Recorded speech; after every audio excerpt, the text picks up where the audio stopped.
घर का माहौल पूरी तरह खुशियों से भरा हुआ था। ड्राइंग रूम में सभी लोग हंसी मजाक करते हुए ताश खेल रहे थे। कोई अपनी जीत पर इतराता तो कोई हारकर भी मुस्कुरा देता। बच्चों की खिलखिलाहट पूरे घर में गूंज रही थी।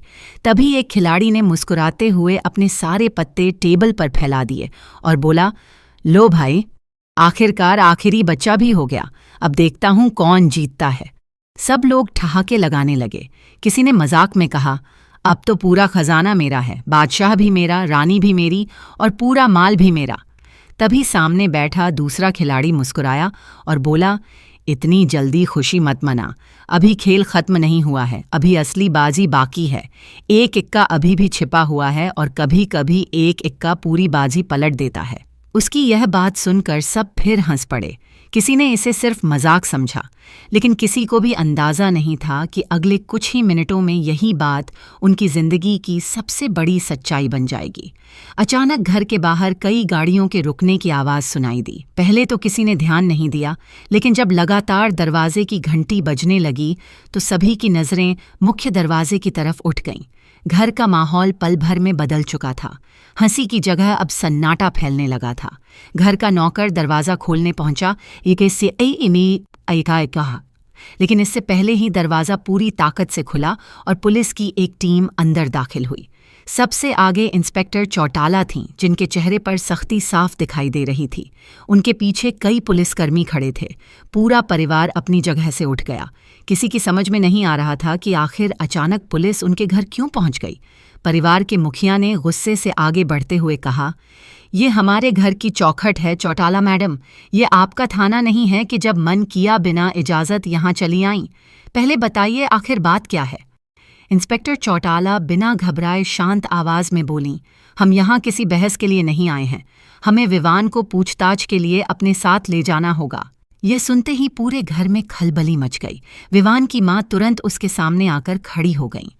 कांपती आवाज़ में उन्होंने कहा, मेरा बेटा कहीं नहीं जाएगा, उसने कुछ भी गलत नहीं किया है, आप लोग उसे बिना वजह परेशान कर रहे हैं। विवान खुद भी पूरी तरह हैरान था। उसे समझ नहीं आ रहा था कि आखिर उस पर आरोप किस बात का लगाया जा रहा है। उसने पुलिस की तरफ देखते हुए कहा, मैंने ऐसा क्या किया है जिसके लिए आप मुझे गिरफ्तार करना चाहते हैं। इंस्पेक्टर चौटाला ने उसकी आंखों में देखते हुए कहा, तुम्हें सब पता है विवान, सच छिपाने की कोशिश मत करो। विवान ने दृढ़ आवाज में जवाब दिया, मुझे कुछ नहीं पता, मैं बेगुनाह हूं। इतने में परिवार के बाकी सदस्य भी पुलिस के खिलाफ बोलने लगे। किसी ने कहा कि यह सब साजिश है, तो किसी ने पुलिस पर झूठा केस बनाने का आरोप लगाया। माहौल लगातार गर्म होता जा रहा था। तभी इंस्पेक्टर चौटाला ने अपने बैग से मोबाइल निकाला और कहा, अगर आप लोगों को हमारी बात पर भरोसा नहीं है तो यह रिकॉर्डिंग सुन लीजिए, इसके बाद शायद आपको किसी और सबूत की ज़रूरत नहीं पड़ेगी।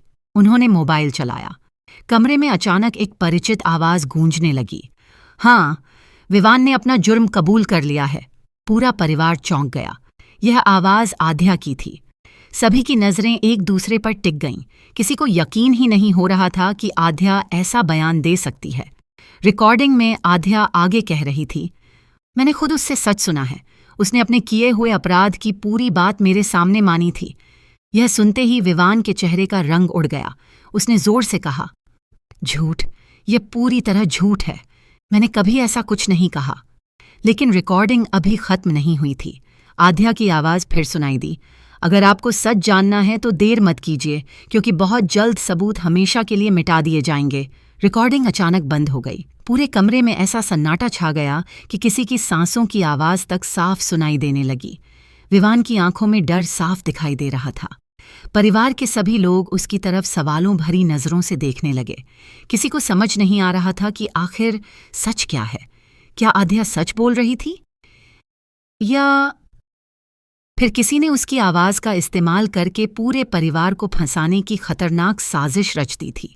उधर इंस्पेक्टर चौटाला ने एक कदम आगे बढ़ाते हुए कहा, अब फैसला आपका है, विवान हमारे साथ शांति से चलेगा या फिर हमें कानून का इस्तेमाल करना पड़ेगा। इसी पल विवान ने ऐसा कदम उठाया जिसने वहां मौजूद हर इंसान को स्तब्ध कर दिया।